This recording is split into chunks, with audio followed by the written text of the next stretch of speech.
Holy Pasuk Beis. V'yomer al Aaron, Kach lecho egel ben boker lechatos. Take for yourself an egel. Ben boker lechatos is a sin offering v'ayel le'olo. Tmimim, unblemished, rakrim b'fnei Hashem, and bring them before Hashem. Kach lecho egel. Lo diya shem chabad al Kodesh Baruch Hu al yidei egel zeh. I mean, he was involved in the Chet Egel. Nevertheless, HaKadosh Baruch Hu accepting the Egel is an indication that he's atoning for the Chet Egel, Al Masa Egel She'oso. So over here, the Orach Chaim HaKodesh has a problem. The Gemara says that the Kohen Gadol doesn't enter the Big Day Zov, right, with gold vestments in the regarding the Avodas Yom Kippurim, because Ein Kateg Nasa Sanheger. And here, you're bringing the Egel to atone for the Egel. Right? Whenever we speak about Kapara, we always use something which doesn't arouse prosecution. The Egel arouses prosecution. So over here, the Orach Chaim HaKodesh explains, Mi'ata mas she'osu b'chinas azov she'osu lehem l'mi zov yisparoku. What did Aaron say? Whoever has gold, let them remove the gold. Lokach biyod v'yotzu sebecheret u'mazze also b'yidiyu shlemo. V'agam she'taimu hoy l'tzad yira miYisrael lebal yargu kechur. What initiated him to do this? Because he was concerned to be killed, like his nephew Chur was killed. Gam hoy ma'abed lehem zman at sheyov Moshe. Also, it was a question of time to delay them. Aval piken hari osa masse bilti hog. His intention was what? Was not to do avodah zarah. It was all what? To delay or whatever, but nevertheless, his action wasn't appropriate.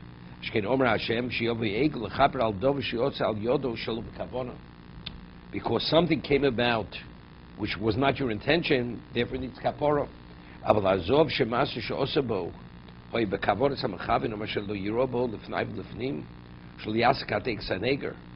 The goal that you wanted, being the egel, which is the chet of avodah zarah, that you're not involved. But the gold that you solicited intentionally, the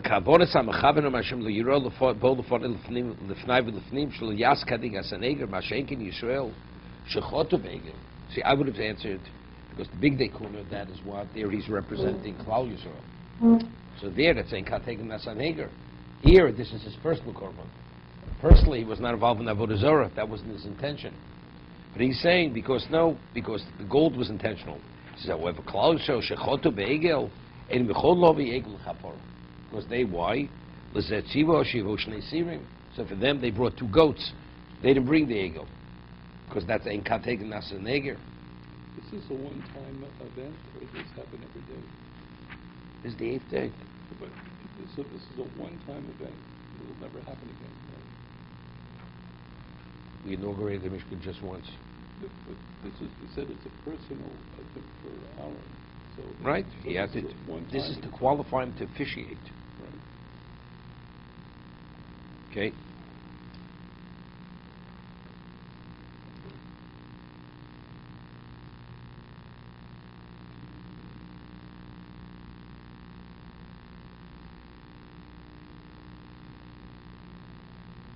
He says, explains like this: "V'hechrach liyashev kishtana kaporos chutz mikaporos pinim."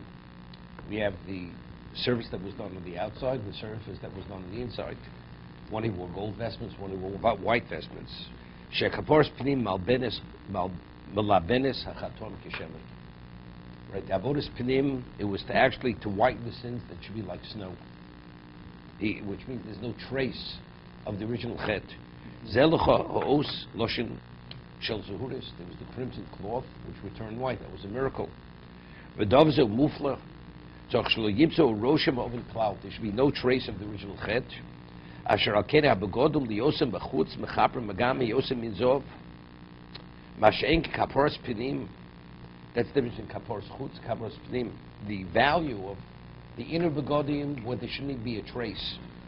גם לפי חילוק זה השתן החטא של ארם בזוב מחטאם של ישרו בעגל. ארם מחפה בחוץ בגדי זוב, ישראל אינם סקפרים בעגל. כי חטא אהרון בזוב שוגי גומר הויו. ולקיחוסו ובדסינוסו בחרת מה שאין כי ישראל לזה לא יסקפר בעגל אפילו בחוץ. והובד, אוקיי. ועל בני ישראל תדבר לאמור. You should say to the Bnei Yisrael, Chus Sirizim Lechatos. You should take the goat for the Chatos, the Egel, the Kevis, the Shona, Tvim, and the Olo.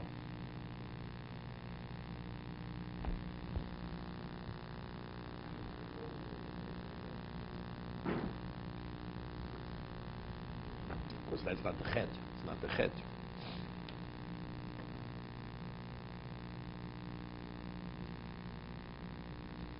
B'shor v'ayim l'shlomim, l'sboach, l'fnei Hashem mincha b'lul, Hashem ki hayom,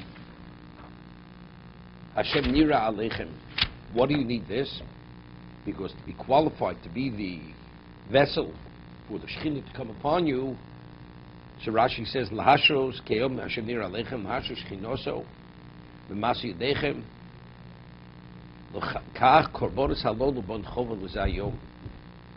Therefore, these are obligatory korbonos. Lahashish chinos basi yedechem. There's a Israel now. So somebody, Rabbi Kaplan, mentioned Rabbi Yonah says something phenomenal. Rabbi Yonah, the Shari Tshuva. The Shari Tshuva says Rabbi Yonah is a mitzvah kiddush Hashem. Two people sanctify Hashem's name. A person who's truly a tzaddik. A person who's an ordinary person. The kiddush Hashem is the same act of Kiddush Hashem. In terms of the actual innate value, are they at the same level? Let's say they both had the same kavanah. They had the same intent. Selflessly, they gave their lives for Hashem, not to do idolatry, whatever it may be. So Rabbi Yonah says it's not the same. It's not the same effect. Different dimension. Why? He says Rabbi Yonah. He says just as in the Mishkan, the Misa Migdosh, if you would have a kli to officiate, and the kli was not, the vessel was not consecrated, right? It's not valid, the avodah. Why isn't it valid? Because the kli has to assume the status of what we call kli shoris. It's a ministering vessel. Originally, it had to have Shemini Mishcho, it had to be consecrated, but if they didn't have that consecration, it doesn't have the capacity to bring about the result. Since a person lives his life as a tzaddik, that means he himself, he's a consecrated person. So when you serve Hashem, it's like the same thing. It's a consecrated vessel. So if you're serving Hashem as a consecrated vessel, so therefore, that's avodah. But a person lives his life ordinarily. Lives his life for himself as a physical, material person. And now he chooses to do a mitzvah. It's not the same thing. It's not the same dimension of, of course he's doing a mitzvah, but in terms of bringing the action, the value action to Hashem, the vessel is a non-consecrated vessel. Therefore, the result of the action is a faint resemblance of what the other person does. That's Rabbi Yonah. So Rabbi Yonah says, you have a person is mispal b'kivri tzaddikim. So therefore, tzaddik that lived his life b'kedusha, even his physicality is consecrated. His bones, his remains, whatever is there is kedusha. So if it's kedusha, so therefore it has relevance to the Shekhinah, to Hashem's presence. But the person lived his life differently, and you could mispalo. The body itself is just flesh and bones. It's not like a clichoris that you put away. If you put something in Shemus, if Torah becomes worn out, you bury it. What are you burying? A piece of parchment? You're not burying a piece of parchment. You're burying something that has kedusha. Except it's become invalidated because for whatever reason. A person in his life, he's an object of kedusha. He departs, his neshama departs. It's like the Sefer Torah, which no longer functions. You put it in the ground, but it still retains its kedusha, right? Because that's the way he lived his life as kedusha. That's Rabbi Yonah. Okay, he's saying that why do they have to be the korban, the egel, and for the chatos, the series of that lahashish chinos of masi yedechem. So when you do the action, the Shekhinah should have relevance to your accomplishment. Otherwise, it has no relevance to you. But I mean that. I want to do it. It's all what you want. It's like you come before the king and you're with soiled clothing. It's irrelevant. Whatever you do, it's not acceptable. No, to Klal Yisrael. They also have to bring. He says they have to bring. Why? Hayom Hashem nira aleichem. So Rashi says laharosh chinos masa yodechem, for His presence to dwell on your handiwork, on your accomplishments. Lekach, He's there for the korbanos halodu. I saw the Chofetz Chaim say in the third paragraph, Shema, it says, Yisem Kedoshim L'Hashem Elokeichem, you should be holy, right? You should be Kadosh. What do you need Kedusha? So he says, Kedusha is a crucial aspect of the mitzvah. He says, let's say you invite a king to your home, and you serve the most elaborate meal, and the house hasn't been cleaned in years. It's filled with squalor. It's irrelevant how special that meal is. It's just not appropriate. The location is not appropriate to serve the king because it's filled with squalor. So he says the mitzvah is, he says, to be mekadosh the person. When you mekadosh the person, but for kedusha, the person has to have relevance for kedusha. The person lives a certain type of life which has no relevance to kedusha. And now he puts on his talus, puts on his tefillin. He's not going to be sanctified. He's not going to be sanctified because unless he does tshuva. He doesn't do tshuva.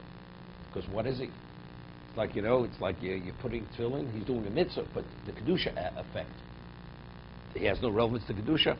It's like you have a room, maybe the most ornate room, but if the walls hasn't been cleaned in years and it's filth, has no relevance to kedusha too. It's not appropriate.